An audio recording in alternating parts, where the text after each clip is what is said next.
Na tutazame upande wa biashara. Waziri wa Mifugo na Uvuvi, Balozi Dr. Bashiru Ali Kakurwa amesisitiza umuhimu wa ushirikiano kati ya maafisa ugani na wafugaji nchini, hatua inayolenga kuboresha utoaji wa taarifa, elimu, ushauri wa kitaalamu na matumizi ya teknolojia katika sekta ya mifugo.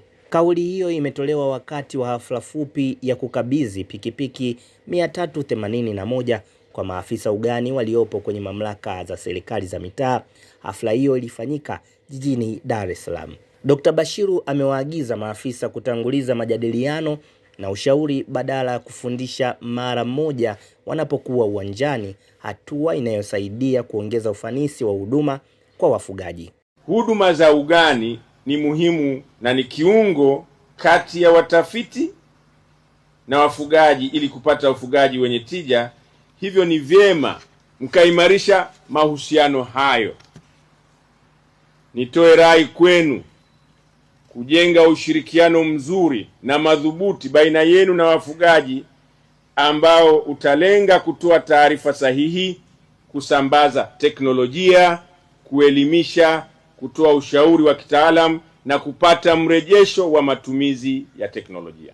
Kwa hiyo niwaombe na nirejee tena kama alivyoelekeza Mheshimiwa Rais, twendeni kuwahudumia watu, sio kama tunakwenda kuwafundisha kana kwamba wao hawana taaluma au uelewa. Twende kujadiliana nao na kuwasikiliza. Na njia pekee ya kuwapima utendaji wenu sio kwa kupitia mifumo yetu ya ndani.